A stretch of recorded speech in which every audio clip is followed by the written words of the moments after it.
Yes, good afternoon, guys. Good afternoon, everyone.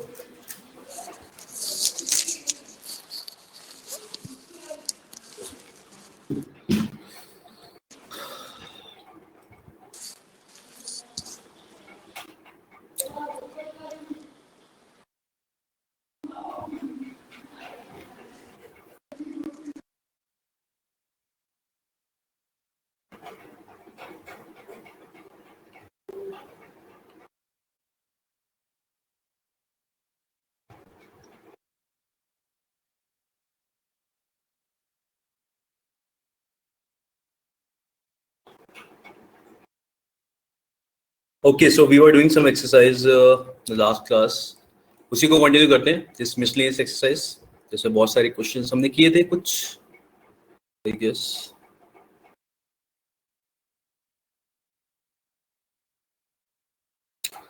बस ये बताना हमने कहाँ तक किए थे.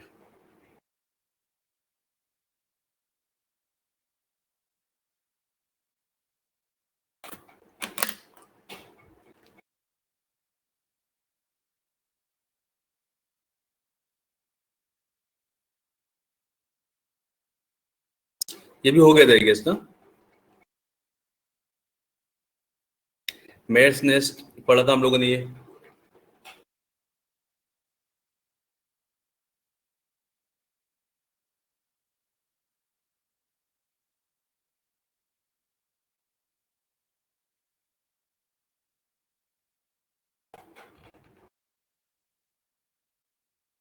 क्लोक एंड डैगर ये भी किया था.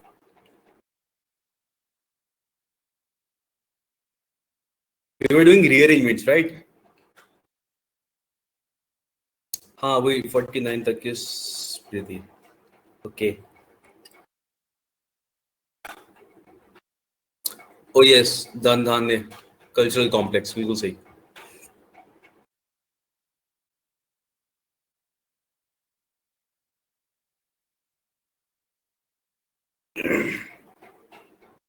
चलिए we can continue from here.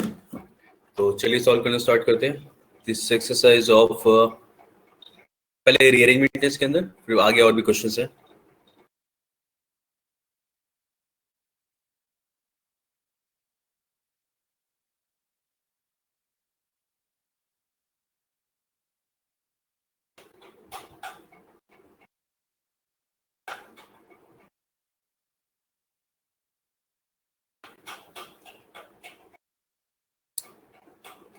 Okay, Siem Reap is a small town near the temple of Angkor Wat. Angkor Wat?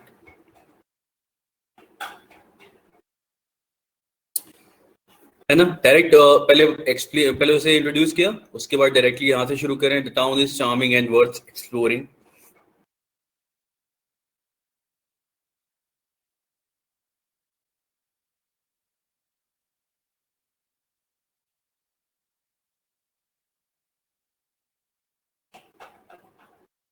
Then या स्ट्रक्चर इन आर्किटेक्चर के बारे में बताया, फिर बताया ना Angkor. Nowadays, visitors are using it as base for visits to nearby temples. In Angkor Wat, you will find more than 100 stone monuments and temples. To see the whole town can take several days. बिल्कुल सही. यहाँ पे this is also enough ना कि हम Q से start करने वाले हैं. सेफ को थर्ड लग रहा है, देखते एक बार सेफ थर्ड.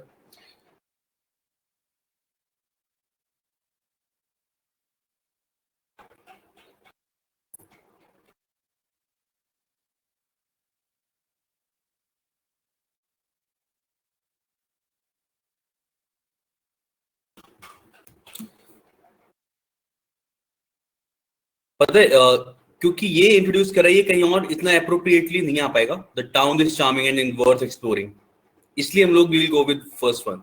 ठीक है, इतना अप्रोप्रिएटली हम ये से कहीं और नहीं लगा पाएंगे, इसलिए इसका फर्स्ट वाला हो जाएगा.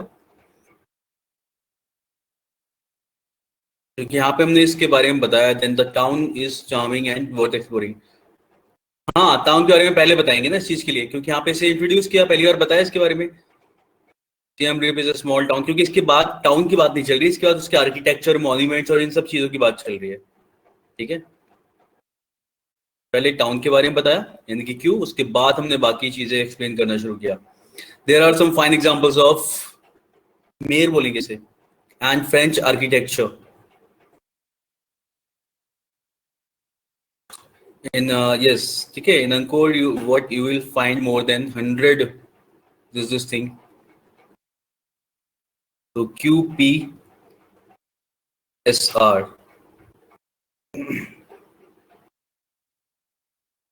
ठीक है, this first one is sounds good.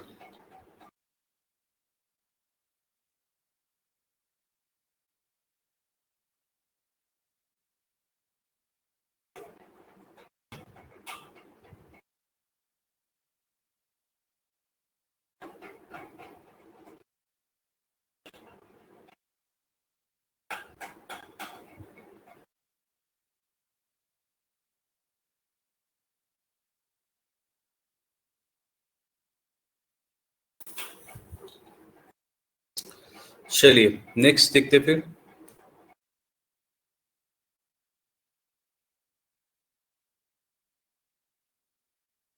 The North Indian region presents diverse systems.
Manas, I'm good.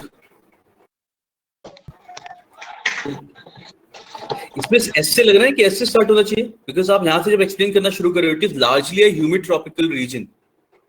आपने पहले बताया था north eastern region presents a diverse system of habitats ranging from tropical rain forest to alpine meadows. ठीक है, चलो इसके बाद it is largely humid tropical region with 2 periods of rainfall. आप इसी को एक्सप्लेन करना शुरू कर रहे हो, इसी रीजन को, इसलिए आप 8 से स्टार्ट किया ऐसे। ठीक है, it is largely humid tropical region with 2 periods of rainfall. The winter rains come from the west and the summer rains are brought by the monsoon winds. ठीक है, in eastern Himalayas the rainfall, आपने rain की बात की यहाँ पे, then after that you start from explaining how the rainfall ranges at certain places. No problem, Shailin, यहाँ से start कर लो। The eastern Himalayas, in eastern Himalayas the rainfall ranges from 125 to 300 centimeters. In Assam from this to this now, ठीक है। And फिर are में the uneven distribution. अब देखो इसी में अनइवन डिस्ट्रीब्यूशन होता है कि यहाँ पे इतना होता है, यहाँ पे इतना होता है। ठीक है, तो the uneven distribution affects the region in 2 opposite ways, floods and droughts. And then Q, the temperature in the region varies with local elevation, topography, rainfall and humidity. The winter temperature in, again temperature की बात यहाँ पे की, वही चीज यहाँ पे continue रखी है। तो यस बिल्कुल सही, second one is correct. 6 line and Q का कनेक्शन हो रहा है, यस हाँ वही बिल्कुल, 6 लाइन और क्यू का भी कनेक्शन हो रहा है, करेक्ट प्रीति। ठीक है, क्योंकि टेम्परेचर की बात कोई वो आगे लेके जा रहा है। तो बस ये कि जो फिक्स्ड वाले सेंटेंसेस होते हैं इनकी तो पूरी हेल्प लिया करो कि फिक्स्ड है ये तो करेंगे ही करेंगे हेल्प, और बाकी पेयर्स बनाने के।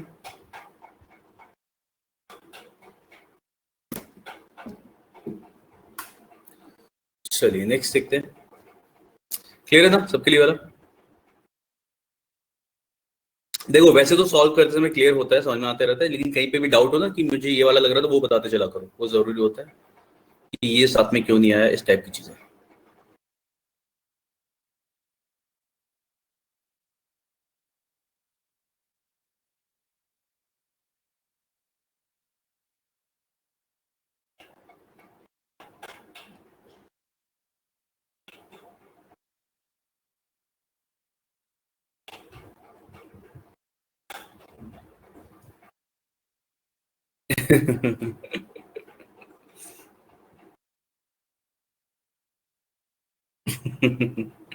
This one is funny.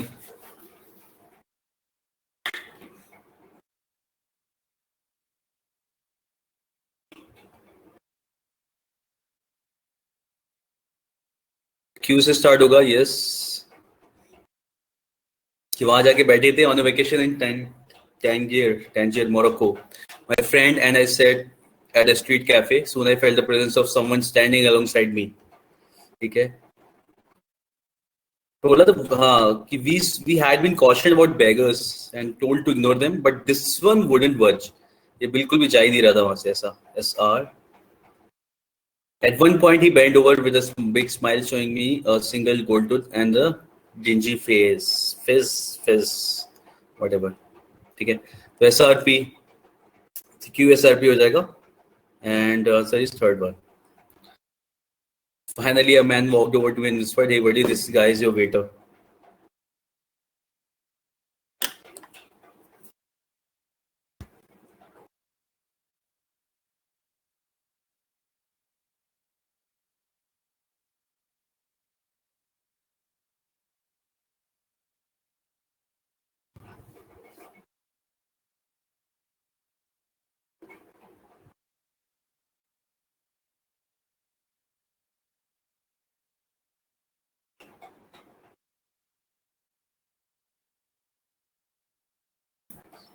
Dingy phase, dingy तो डिंजी होता है, phase is type of cap, हाँ अभी, और ये वर्ड भी मोरक्को से मतलब उधर से है ये शायद। ठीक है, phase is type of head. ठीक है, एंड डिंजी मतलब बेकार सा होगा। ठीक है, डिंजी के लिए बोलते हैं हम लोग दूसरा वर्ड शैबी, मतलब पुराना सा, ऐसा कुछ। हैट पहना हुआ था वो, हैट या कैप कुछ भी बोल सकते हैं हम लोग। ठीक है, तो कोई भी क्लॉथ वाला, मतलब जैसे क्लॉथ से बनी हुई कैप जो होती है वैसा, वो कुछ पहना हुआ था वो। ठीक है, चलिए nice, third one is correct, let's move ahead. The manual typewriter is worked by hand.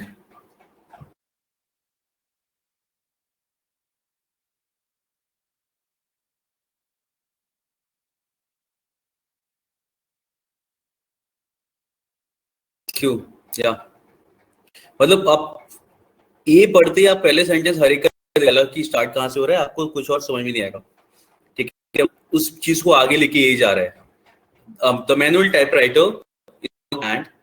One of the keys is tapped. A hammer goes and strike the ribbon against the blank paper. The required letter is thus printed on the paper. बिल्कुल सही. A sheet of paper is clipped against the roller. Then roller automatically moves on. Another key is tapped and next letter is printed. A person who knows typing can really work fast on a machine.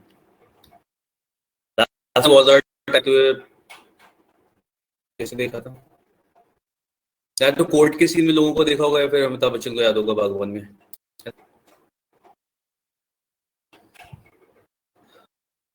आगे देखें.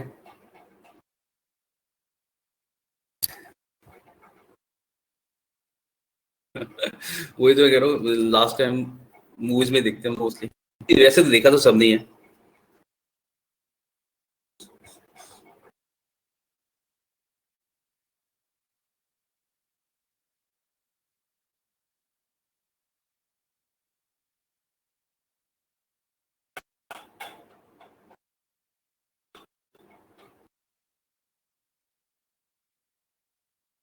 Film of वो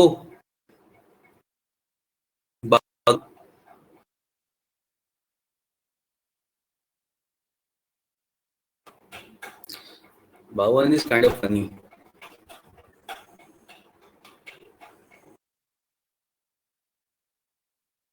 मेरे को तो ढंग से funny लगती होगी वो.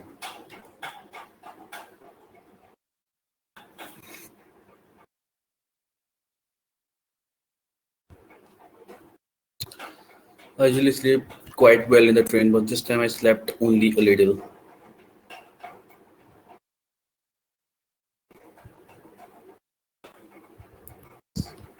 ऐसा हो रहा है ना शुरू to.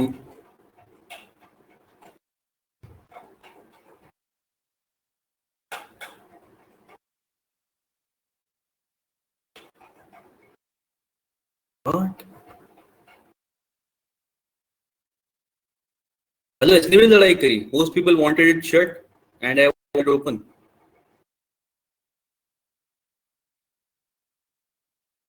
The quarrel left me completely upset. The window was shut all night as usual. फायदा क्या हुआ लड़ने का? I usually sleep quite well in the train, but this time I slept only a little. कमी सोया इंसान. Why? क्योंकि there were too many people and too much luggage all around. सब तरफ बहुत सारा luggage और बहुत सारे लोग थे. Soon there was a quarrel about the window. मेरे को ऐसा लगा ना कि कोई और लड़ रहा होगा इसलिए शोर से उठ गया.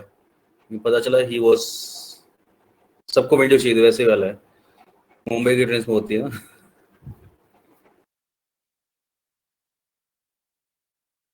पता नहीं कभी कभी होती है मुंबई की ट्रेन. मुंबई की में तो इतनी भीड़ होती है.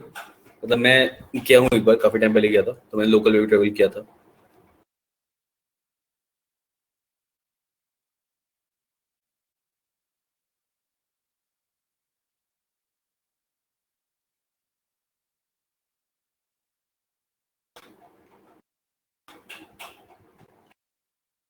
एक बार और. ओके हाँ वही ट्रेन रुकेगी इंसान बाहर. बिल्कुल. तो इसमें ये है प्रियंका देखो. I usually sleep quite well in the train. This time I only a little. क्यों? अब इसमें देखोगे क्यों सोया. क्योंकि इसने पहला रीजन ये दिख रहा है क्योंकि अभी तक इसके कंटेक्स्ट में कुछ और था नहीं. यहाँ पे पहला ये होगा कि there were too many people and too much luggage all around. क्योंकि बहुत लोग थे और बहुत सारा लगेज आसपास बिखरा हुआ था या हुआ था. भीड़ थी बहुत ज्यादा. और soon there was a quarrel about window. और चीज क्या बता दी? लड़ाई की बता दी. क्योंकि इन दोनों में देखो लड़ाई की कंटेक्स्ट में दिया गया है लेकिन अभी तक लड़ाई हमने वो नहीं दी थी, इसमें इंट्रोड्यूस नहीं की थी. Soon there was a quarrel about the window. ये बताया कि विंडो की वजह से लड़ाई हुई. अब इसका रीजन क्या था?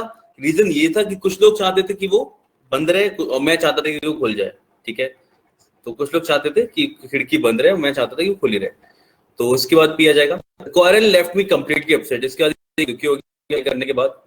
उसके बाद the window was shut all night as usual, उसके बाद भी कोई फायदा नहीं हुआ और विंडो ही रही ऐसा। ठीक है, दिल्ली मेट्रो में दिल्ली मेट्रो में भी ये होता है बिल्कुल। मतलब वहां पहले ही सोचना पड़ता है कि जो लोग डेली ट्रेवल कर रहे हैं बस उसमें तो सही है।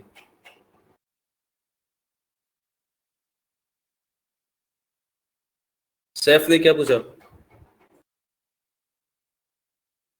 सर नाउंस की क्लास नहीं है सैफ। ये जब भी आपको एसएससी वाली क्लास दिखती है ना, एसएससी वाला होता है एसएससी स्टूडेंट्स का, ठीक है, इसमें हम लोग कॉमन क्लास कर रहे होते हैं सबके लिए, ठीक है। तो इसमें एसएससी के सारे कॉमन टॉपिक चल रहे होते हैं, जैसे हम लोग रीअरेंजमेंट्स कर रहे हैं, बाकी चीजें कर रहे हैं, वो आपकी पर्सनल क्लास होगी। पर्सनल क्लास आई मीन जो आपका बैच वाली क्लास है, ठीक है, उसमें हम लोग कंटिन्यू करेंगे नाउंस, जो आपकी मेरे ख्याल से आज 4 से 5 है।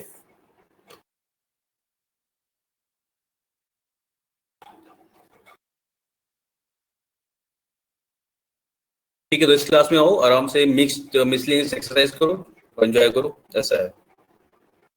यानी कि एक्टिव पैसिव अभी नहीं हुआ। नहीं नहीं, एक्टिव पैसिव में तभी नहीं हुआ, हम लोग करेंगे जिन लोगों का अभी जैसे कुछ बैच था ना पहले, और उसमें वो करवा दिया था पहले, इसलिए मैंने फिर कंटिन्यू नहीं किया था। बट हाँ, अब एसएससी में फिर से हमारे जो नए बैचेस हैं उनमें नहीं हुआ है, तो हम एक्टिव पैसिव डायरेक्ट इनडायरेक्ट दोनों ही करेंगे। सेकंड फेब वाले में कुछ लोगों को हुआ है ना, कुछ लोगों ने किया होगा मेरे ख्याल से सेकंड फेब के स्टूडेंट्स ने।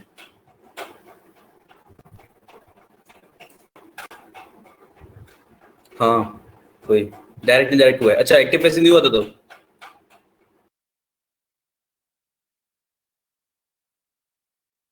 चलो तो एक्टिव पैसिव कर लेंगे अब इसमें, क्योंकि पहले वालों का हो चुका था तब ऐसा था।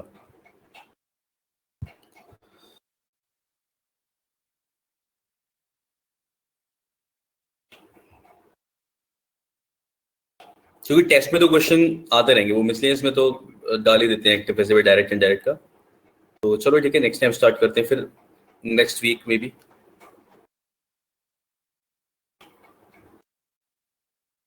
हाँ ओके ओके, डायरेक्ट इनडायरेक्ट हुआ। चलो ठीक है, चलो ठीक है, तो इस बार करवाते समय ना रूल्स ही एकदम ऐसे रखेंगे कि कोई कंफ्यूजन ही ना हो। एक बार ध्यान से समझना, हम तो कोई कंफ्यूजन है ही नहीं इसमें, समझना दोनों का नाम से याद हो जाएगा फिर किसमें क्या करना होता है ऐसा। तो जब इस बार पढ़ेंगे तो सही से समझेंगे। और या चलिए, यालो हो गया ऊपर वाला, नेक्स्ट देखते हैं। We stayed on the second floor of an individual house.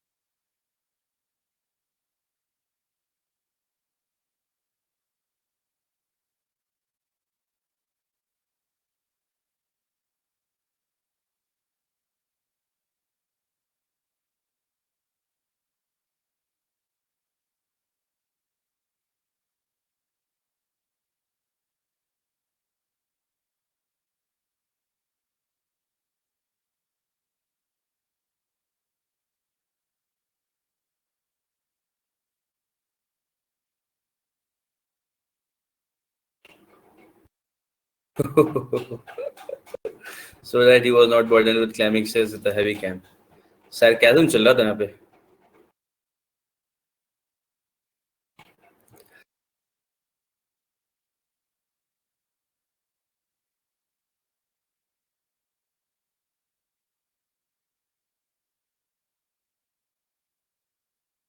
नहीं, we can not start with Q. अगर हम क्यू से स्टार्ट करेंगे तो मुझे हिम पता ही नहीं चलेगा कौन है, ठीक है। My mother was very angry with the old man who brought diluted milk to us. इससे पता चल रहा है कि इससे एंग्री है, मतलब उन्होंने, मदर ने इनसे बोला, ठीक है। तो one day she said to him, इसलिए इसलिए विल स्टार्ट विद आर, उसके बाद क्यू आएगा, ठीक है। इस पर्सन के लिए हिम यूज किया गया है। ऑल्दो इस कहानी में थोड़े से पात्र मिसिंग है, स्टार्टिंग में इस सेंटेंस के साथ में मदर को भी इंट्रोड्यूस करना चाहिए था, है ना? ऐसा कुछ बोलना चाहिए था कि मदर को इंट्रोड्यूस किया नहीं, डायरेक्ट यहाँ से बोलना शुरू कर दिया, my mother was very angry something something. तो यहाँ पे पहले इंट्रोड्यूस करना चाहिए था कि सब लोग रहते थे, फैमिली रहती थी यहाँ पे। हाँ ठीक है, बट ये है कि जितना हमें गिवन है उसमें से हम ये काम कर सकते हैं, मतलब जो बेस्ट अरेंज कर सकते हैं वो हम ये कर सकते हैं। ठीक है, क्योंकि अगर हम केवल इन्हीं को अरेंज करेंगे तो उसके अकॉर्डिंग हम RQS पे लगा देंगे। और ऑल दो हमें पढ़ के पता चल रहा है कि यहाँ पे इंट्रोड्यूस करना चाहिए था कि भाई मैं, मम्मी पापा फैमिली पूरी सब लोग यहाँ पे रहते हैं और ऐसा ऐसा कुछ हुआ था। मैं दूरी है भैया। ठीक है, अच्छा ये समझ में आएगा इसमें हुआ क्या। वो ओल्ड मैन से काफी परेशान थी, वो गुस्सा थी क्योंकि वो मिला के लाता था बहुत ज्यादा। ठीक है, दूध में। ठीक है, तो एक दिन उसने क्या कहा, one day she said to him that he was too old to climb upstairs with the heavy can of milk. कितनी बड़ी कैन लेके आता है, काफी बूढ़ा हो चुका है, तो इतनी बड़ी कैन लेके ना आया करे। उसने उसे क्या कहा कि she said to him that he should come up with the can 1/4 full of milk. यानी 1/4 ही, आधे ही भर के लाया करो, ये समझ लो। अगर बोल रहे हैं तो आधा भर के लाया करो बस उससे, वैसे 1/4 बोला। हाँ, उसने बोला कि इतना ही दूध ले आया करो, वैसे पानी मिलाते हो, पानी में ऊपर ही मिला लूंगी, ऐसा वाला कि तुम्हें फिर ज्यादा नहीं लाना पड़ेगा, पानी यहीं से मिला लिया करो। तो इतना भारी कैन लाने की जरूरत नहीं है कि पानी भी नीचे से लेके आते हो। ना कितना बढ़िया सार्केज्म करके रख दिया इसमें। So that he was not burdened with climbing upstairs. तो इतनी भारी कैन कैन लाने की जरूरत नहीं है, आधा लेके आओ, पानी ही मिला लिया करो आके ऊपर। नाइस, तो RQS is correct.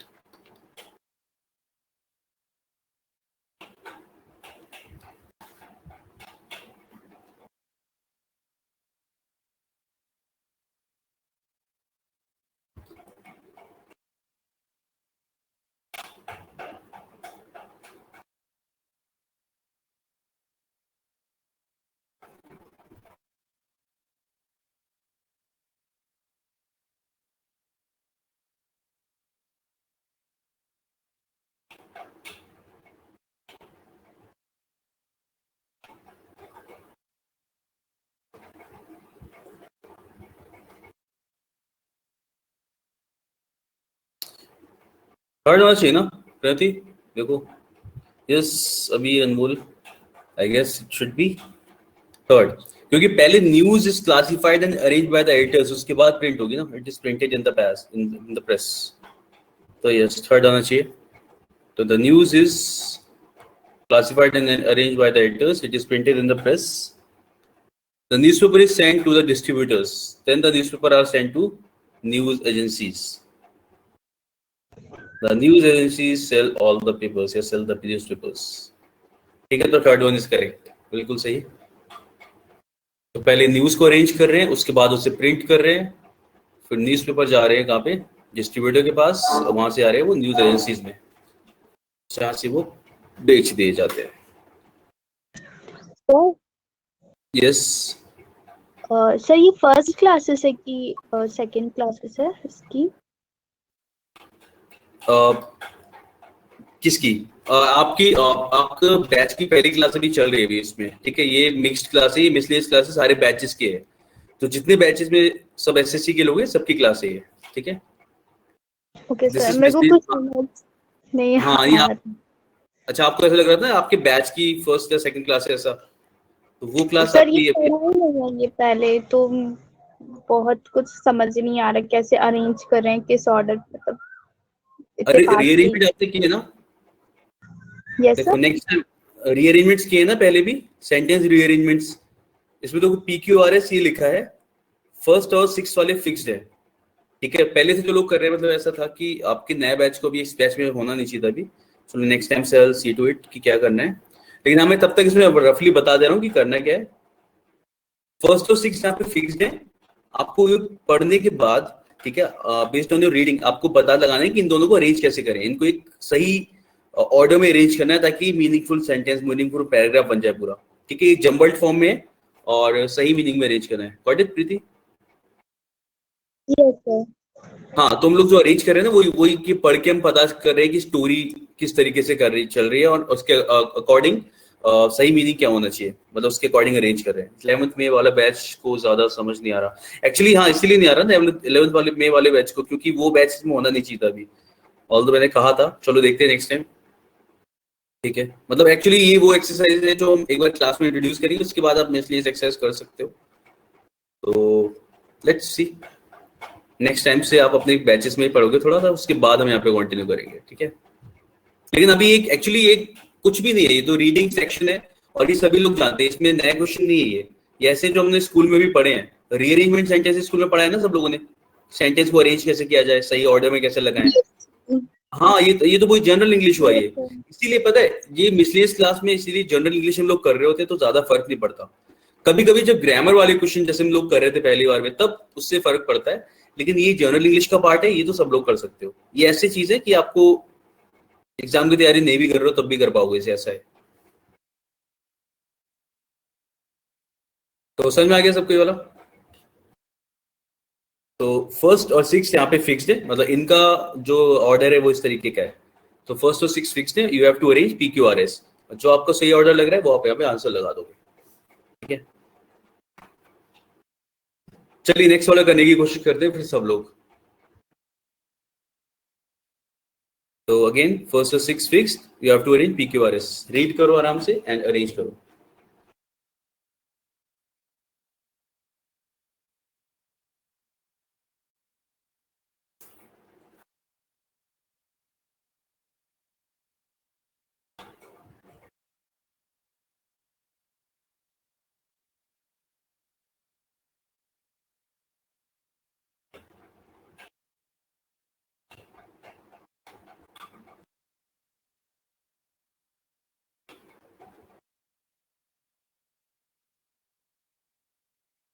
Sir, second one is QPSR देखते हैं, चलिए।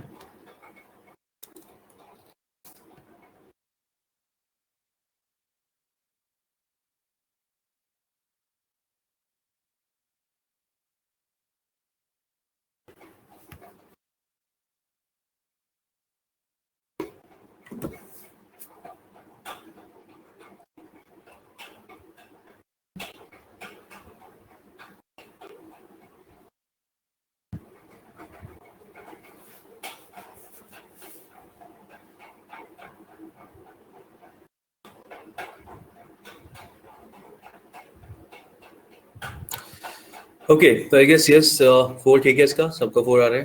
पढ़ के देखते हैं। The trial of Madhuri Gupta began on the morning of 22 March 2012, almost 2 years after she was first taken into police custody. She had been jailed until January of this year, when she was formally charged with violating the Official Secrets Act 1923. Okay. तो पहले बताया गया कि she had been jailed until January of this year, उसके बाद इसे release कर दिया गया। She was released on bail after having already serve 21 months in Tihar jail waiting for a trial.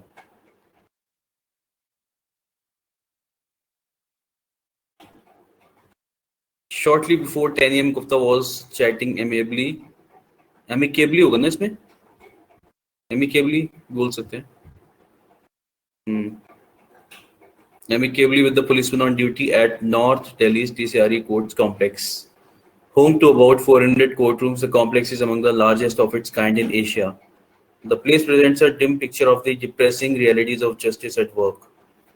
बहुत लूजली बाउंड है ये, लेकिन हाँ लिखा इस तरीके से गया, because you are able to arrange QS की Q के बाद ऐसा आएगा, ये हमें पता चल रहा है ना। Q के बाद ऐसा आएगा, ये हम बोल पा रहे हैं, और प्लेस के बारे में बात चल रही है तो हम 6 बोल पा रहे हैं। तो यहाँ से हमें इतना पता चल रहा है QS और 6 ये साथ में आएगा, क्योंकि home to about 400 court rooms, ये हम किसके बारे में बोल पा रहे हैं, ये हम तीसरी के बारे में बोल रहे हैं, तो क्यू के बाद एस तो आने ही आना है। सर एक बार पूरे की हिंदी बोल दो, मैं वही देख रहा हूँ अभी, रुको प्रियंका, ठीक है। क्यू के बाद एस आएगा एंड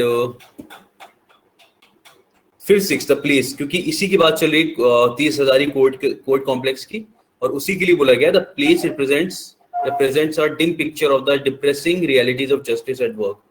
QS 6 साथ में आ रहा है और QS हमें साथ में यहीं पे मिला है बस, बाकी सब जगह ये साथ में कहीं पे भी नहीं है, इसलिए फोर्थ वाला आ सकता है इसमें, इसलिए फोर्थ वाला होगा।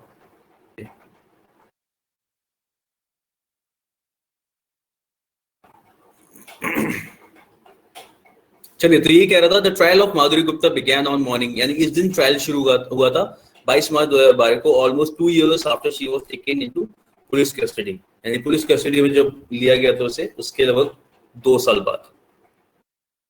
She had been until January of this year, ये पता नहीं कौन से साल की बात चली, बट हाँ इस साल के जनवरी तक वो जेल में थी।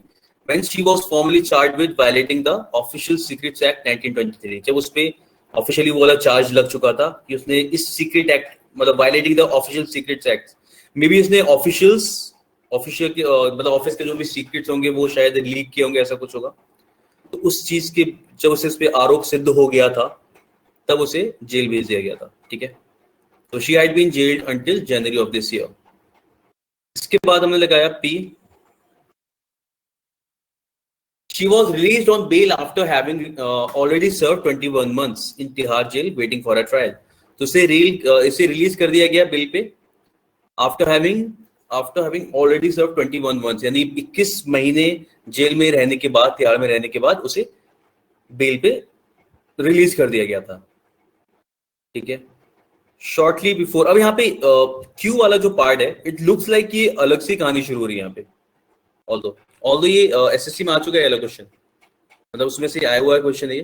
शॉर्टली बिफोर 10 AM, तो she was released on bail after having already served 21 months in Tihar jail waiting for a trial.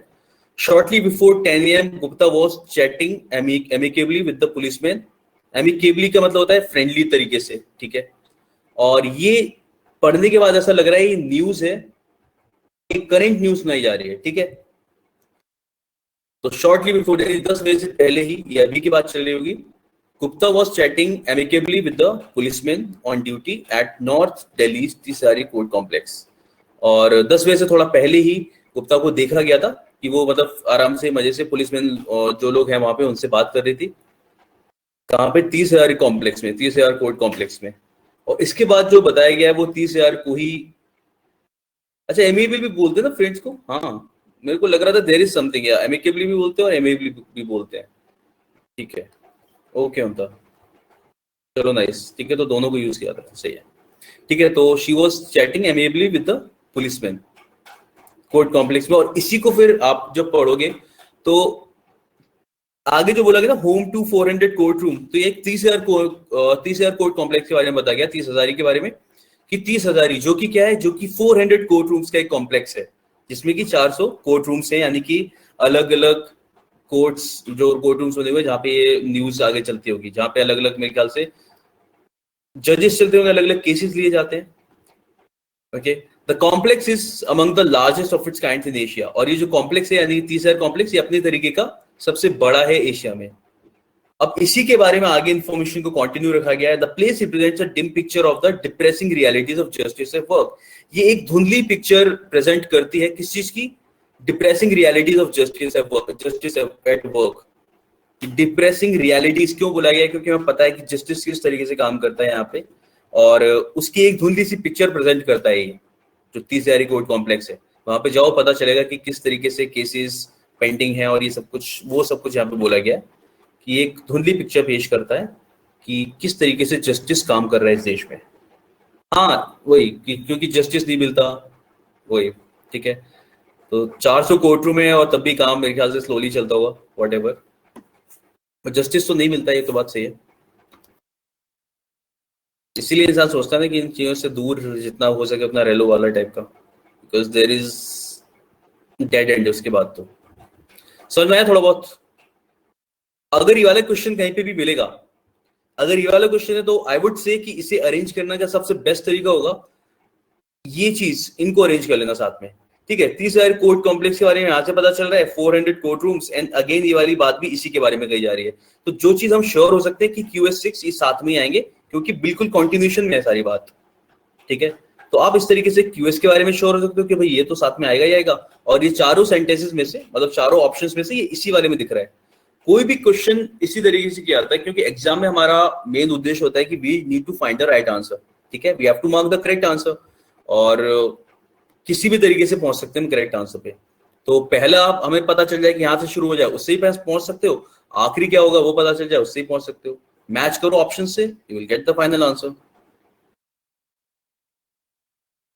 इसीलिए जैसे हम लोग बात, इसीलिए रीडिंग सबसे इंपॉर्टेंट है। रीडिंग जब करते हो ना तो सेंटेंस पढ़ के एक बार में समझ में आ जाता है कि अच्छा इसका मीनिंग ये है, तो चलो ठीक है, हम शायद कनेक्ट करना सीख जाते हैं फिर धीरे धीरे कि इसमें इसी बारे में बात चल रही है और इसी बात को यहाँ पे कंटिन्यू किया गया है। ये कुछ फ्रेजेस होते हैं ना, देखो अगर हम लोग जनरली इस तरीके का लैंग्वेज हमने पढ़ी ना हो, जैसे home to about 400 court rooms, ठीक है, जब तक आप इस तरीके की चीज पहले पढ़ नहीं चुके हो तब तक आपको कनेक्ट करने में थोड़ी सी दिक्कत होगी कि इसके बाद इसी को बोला गया है, इसको कंटिन्यू किया गया है। तो इस तरीके की लैंग्वेज अगर हम कहीं पे पढ़ चुके हैं तो इसे कनेक्ट करना बहुत आसान रहता है। तो जो थोड़ा बहुत रीडिंग करते रहते हो उनमें इस तरीके के एक्सप्रेशंस आपको बोलने को मिलते हैं, क्योंकि ये वो चीज है जो ग्रामर में अलग से नहीं पढ़ाई जाती है, रीडिंग के थ्रू ही आप सीख पाते हो कि किस बात को किस किस तरीके से बोल सकते हैं हम लोग, ठीक है। समझ में आ गया अब ये? रहेगा थोड़ा बहुत क्लियर हुआ?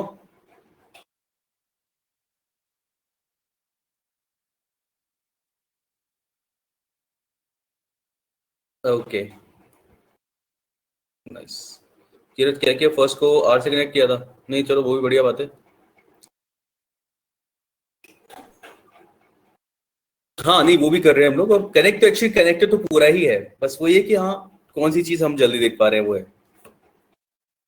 क्योंकि मैं अगर मैं भी अगर कोई कर रहा होता हूँ जैसे खुद सॉल्व करना है तो I would go for a pair, कि कहीं पे पेयर दिखना चाहिए जल्दी से, और पेयर दिख गया उसके बाद पहला सेंटेंस भी मिल जाता है, कई बार कई बार पेयर जल्दी आसानी से दिख जाता है, तुम्हारी मर्जी है। चलो nice, fourth is correct, let's move on to the next one. इसमें देखते हैं क्या करेंगे हम लोग।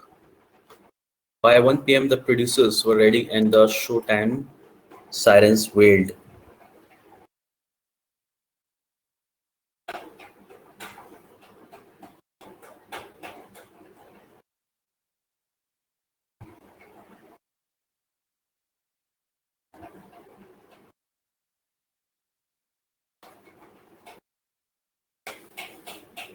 ठीक है, अब जैसी वाला है, सारे सेंटेंस पढ़ना शुरू करो, आपको आंसर मिलना शुरू हो जाता है। तो पहला, 1 बजे the producer were ready and show time sirens weld. Show time, show के जो साइरेंस थे वो बजना शुरू हो गए। और यहां से होगा अगला next, Junaid Jamshed made his entrance standing tall in a kurta, ठीक है, मतलब कुर्ता पहना हुआ था, उसने अपनी एंट्री ली। He was wearing a skull cap and sported his now signature long beard, ठीक है, तो उसने कुर्ता पहन रखा था और लंबी दाढ़ी थी जो शायद उसका सिग्नेचर बन गई, मतलब सब पहचानते थे उसे इस चीज में। And he was wearing school cap, that school cap तो जानते हो सब लोग, ठीक है, तो ये पहन रखा था उसने। आफ्टर दैट, अब जमशेद यहाँ पे क्यों आया था, और इसमें हमें है Jamshed was to pre record this thing, we were at international studios in Karachi. हम कराची में इंटरनेशनल स्टूडियो पे थे। और इसके बाद आप बताओगे कि यहाँ पे क्यों आया था। Jamshed was to pre record episodes of Alif Laam Meem, a 2011 Islamicized version of Who Wants to Be a Millionaire. Oh God, okay. For Jio TV. ये कौन बनेगा करोड़पति, वो वहां का?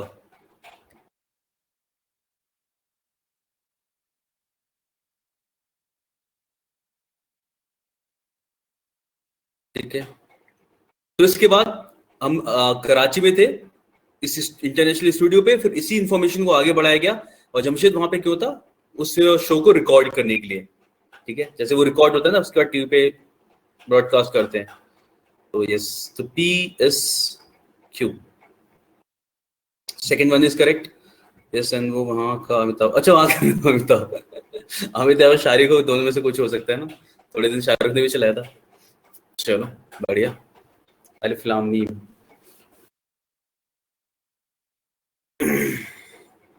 तो आइए, आपका स्वागत है अलिफ लाम मीम में, ऐसा होगा।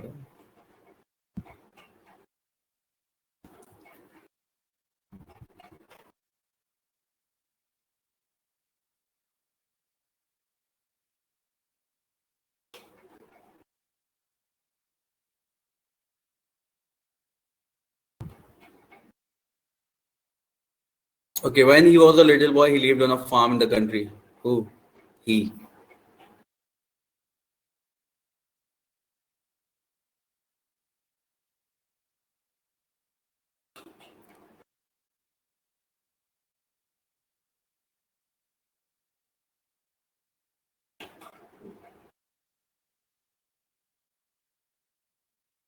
Q के बाद 6 आएगा ना?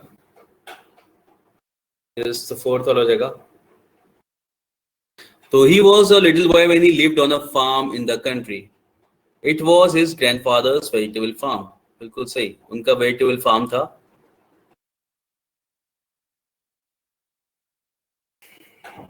तो ये क्या करता था? He used to feed the chicken in the morning. अब भाई क्रोनोलॉजी के हिसाब से बताया जाए तो मॉर्निंग में वो चिकन को फीड करता था, खिलाता था उसे कुछ.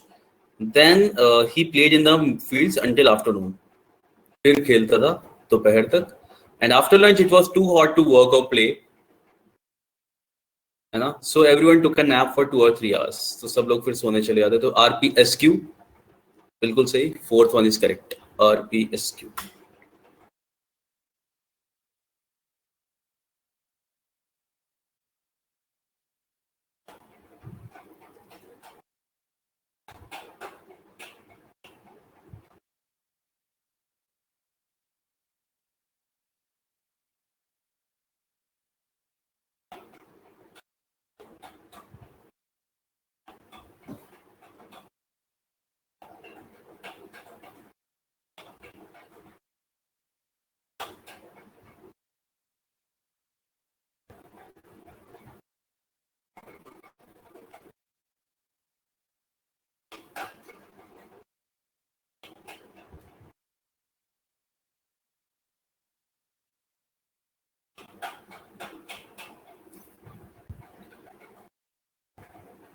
RPSQ है ना. It was 7 o'clock in the morning. Shardul was waiting for his school bus. Next time वैसे हम देखा जाए तो मैं ही भी मतलब इसको भी पहला करने वाला था, लेकिन जब उसका नाम दिया है उसके बाद उसके लिए प्रोनाउन यूज कर लेंगे. तो Shardul was waiting for his school bus. वो अपने स्कूल बस का वेट कर रहा था. He was looking, ये हो जाएगा ना, he was looking keenly. He was keenly looking at the approaching vehicles. मतलब बहुत ज्यादा उत्सुकता से देख रहा था जो व्हीकल्स आ रहे थे उनकी तरफ. Today is the final day of his school athletic meet. आज final day था athletic meet का, and his house was in the lead. बिल्कुल सही. So as a leader of the house, he wanted to win the general championship by scoring maximum points. So RPSQ is correct. बिल्कुल सही. Third भी हो सकता है, पढ़ के देख रहा हूँ. Third RS.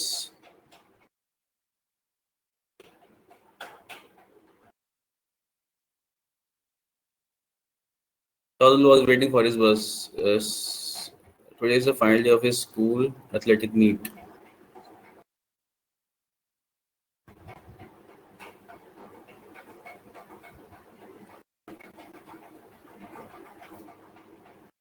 No continuation miss हो जाएगा ना यहाँ पे, जो हम लोग नहीं हो सकता था. नहीं नहीं नहीं नहीं नहीं. Y is looking for the bus उतना काफी हमें नहीं, मतलब Y is looking for the bus हमने आगे भी बता दिया तब भी कोई दिक्कत नहीं है. द थिंग इज सेंटेंस में जो ट्रांजिशन है वो एक जैसा चलना चाहिए ना. क्या हो रहा है? He was waiting for the bus. हमने इसका रीजन दे दिया ना कि, और इसीलिए अपने जो व्हीकल्स आ रहे थे उनकी तरफ ऐसे देख रहा था. ठीक है. फिर हमने सीधे बात करना शुरू किया, भाई ऐसा सब कुछ क्यों कर रहा था, इतनी उत्सुकता क्यों थी उससे बस की? क्योंकि आज फाइनल डे था और उसका हाउस लीड में था. तो as a leader of the house this is this. तो सेंटेंस के अंदर ये भी एक ट्रिक होती है करने की. ट्रिक नहीं कहेंगे, मैं कहूंगा एक स्किल होता है कि जहां पे आप सेंटेंसेस में जहां एक जैसी बात की जा रही है उसे अरेंज करो. अगर हम इस तरीके से कर देंगे फिर तुम्हारे पास वो रहेगा ही नहीं ना कि क्या हमें करना चाहिए. हाँ, हाउस एंड मीट कहाँ पे? हाउस, हाँ एथलेटिक मीट, यस वही तो. ये भी एक साथ होना. कॉन्टिन्यूशन ऑफ इन्फॉर्मेशन वो तो जरूरी होता है. वही कोई तरीका होता है जिससे कर पाते हैं. अगर हम उसी में कुछ और दखल देंगे तो फिर अरेंज करने का कुछ बचेगा नहीं. ठीक है. तो ये बड़ी बड़ी हिंट्स होती हैं जिनसे हम सही क्रम में लगाते हैं. ठीक है. तो ये RPSQ इज करेक्ट. फॉलो कर रहे हो सब लोग?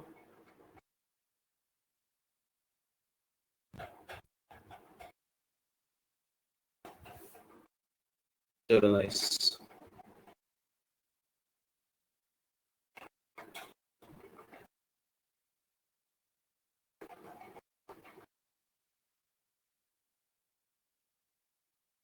हाउस और मीट एक साथ नहीं होना चाहिए. मतलब ये था कि today final day of the school athletic meet and his house was in the lead. आज एथलेटिक मीट का आखिरी दिन है और उसका जो हाउस है वो लीड में है, मतलब वो आगे की तरफ चल रहा है उसका हाउस, ऐसा ना हाउस हमारे वहां पे डिवाइडेड होते हैं, इसलिए वो साथ में होना चाहिए क्योंकि उस इन्फॉर्मेशन को आगे लेके जा रहा है।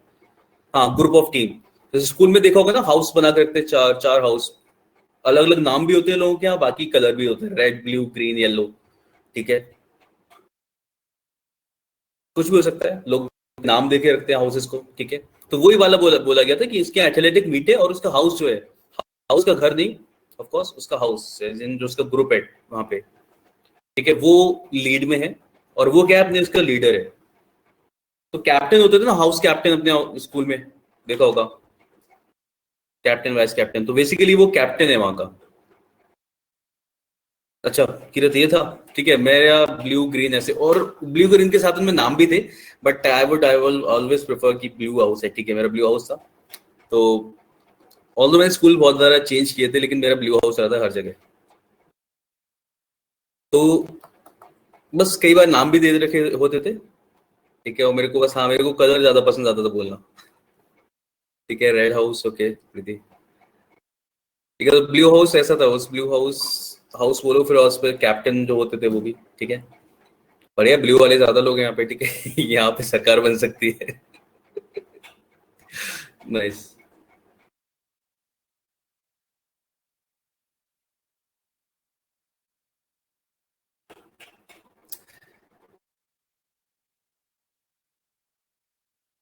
तिलक हाउस, ओके, तिलक येलो हाउस, नाइस। तो क्लियर हो गया ना ये वाला पार्ट? क्या बात कर रहे हो प्रीति, 4% रिमेनिंग, कोई बात नहीं, होने वाला है हमारा, ऑलमोस्ट वी आर देयर, ठीक है, एक और कर लेते हैं, मुझे लग रहा है we are almost there.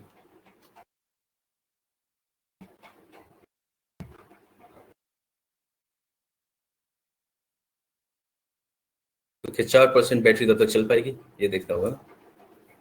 Okay, तो लिटिल इंडीज इज नोन, देखते हैं सैफ कितना जल्दी कर लेते हैं हम इसे। Little indeed is known of the origin of English literature.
Okay, तो लिटिल इंडीड इज नोन, यानी कि बहुत कम ही पता है हमें about the origin of the literature. तो little indeed is known of the origin of literature, लेकिन हाँ, इतना हम श्योर हो सकते हैं, we can be certain that poetry made its appearance long before first prose were written down. यानी पहला प्रोज लिखा गया था, प्रोज एक्चुअली मतलब पूरी तरीके से देखा जाए तो पोएम नहीं होता, पोएट्री की तरह नहीं लिखा जाता, ठीक है। तो बट हाँ, इमेजिनेशन से आप कुछ लिखते हो, उसे प्रोज बोलते हैं, लुक्स लाइक अ पोएट्री, मेरे ख्याल से इसमें वो नहीं होता, ठीक है, वैसे राइमिंग, राइम नहीं करता नहीं प्रोज। तो little indeed is known of the origin of English literature, we can be certain that poetry made its appearance long before the first prose were written, ठीक है। तो पोएट्री मतलब पहले ही आ चुकी थी, पहला प्रोज लिखा गया था उससे पहले, इस बारे में हम श्योर हो सकते हैं, ठीक है। इसके बाद ये इसलिए आया क्योंकि हम यहाँ बात कर रहे थे ओरिजिन की, और उसी टाइम पे हम ओरिजिन की बात कर रहे हैं कि पोएट्री पहले लिख दी गई थी, before the first prose was written down, ठीक है, काफी पहले लिख दिया गया था उससे ऐसा। और and so far as poets are concerned, again little or nothing is known beyond the names of two of them, ठीक है। और जहां तक पोएट्स की बात है, पोएट्स की बात की अगर हम बात करें तो लिटिल और nothing is known beyond the names of two of them. तो बहुत ज्यादा नहीं पता उन दो के नाम के अलावा। कौन दो की बात चल रही है वो देखते हैं आगे। लेकिन this has not prevented some scholars from writing their lives from hints in the text themselves. लेकिन इसने स्कॉलर्स को, मतलब इस बात ने कि हमें उनके नाम के अलावा और ज्यादा कुछ नहीं पता, इसने स्कॉलर्स को रोक नहीं लिया उनकी जिंदगी के बारे में लिखने से। कैसे लिख दिया उन लोगों ने, यानी कि ऑटोबायोग्राफी, उनकी बायोग्राफी, ऑटोबायोग्राफी नहीं, उनकी बायोग्राफी लिखने से या उन राइटर्स के बारे में लिखने से स्कॉलर्स रुके नहीं। ये वाली चीज भी उन्हें रोक नहीं पाई, क्योंकि उन्होंने लिखना शुरू कर दिया from the hints in the text themselves. तो जो भी टेक्स्ट वो लोग छोड़ के गए थे, पहले वाले जो राइटर्स थे या पोएट्स थे, उनकी टेक्स्ट की हेल्प से ही जो स्कॉलर्स थे उन्होंने उनकी जिंदगी के बारे में कहानी आगे बना दी या लिख दी। ठीक है। Critics have also relied on scanty contemporary references and also a mass of conjecture that cannot be described as intelligent.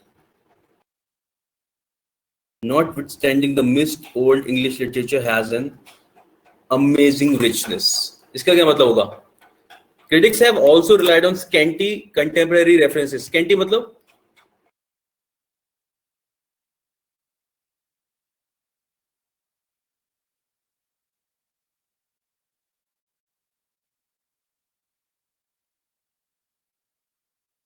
in less amount, yes. So critics have also relied on scanty contemporary references and also a mass of conjecture that cannot be described as intelligent. तो critics जो थे वो काफी ज्यादा rely कर रहे थे किस चीज पे भी, तो हल्के फुल्के कंटेम्परेरी रेफरेंसेस भी उन्हें मिले, उन पे भी रिलाई किया, and also a mass of conjecture that cannot be described as intelligent, and also a mass of, जब भी हम मास की बात करते हैं इसका अंदर बहुत ज्यादा चीजों की बात कर रहे हैं हम लोग। ठीक है।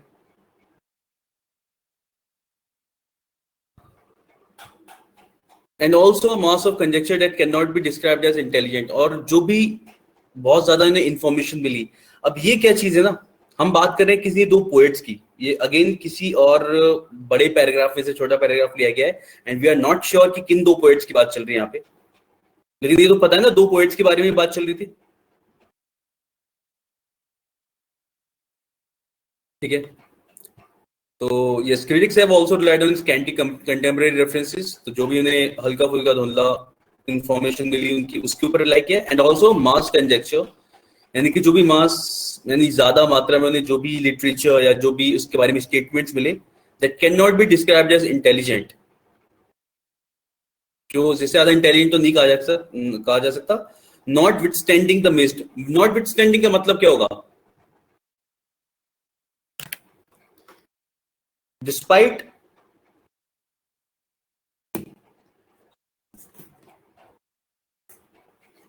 जैसे हम लोग डिस्पाइट वाले सेंस में यूज करते हैं ना, या डिस्पाइट वाले सेंस में, ठीक है, डिस्पाइट द मिस्ट या इन स्पाइट ऑफ, उस सेंस में यूज करते हैं नॉट विथ स्टैंडिंग।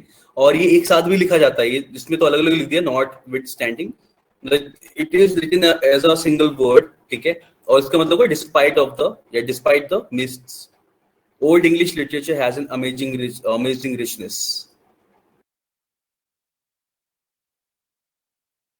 एंड यहाँ पे मिस्ट का क्या मतलब होगा?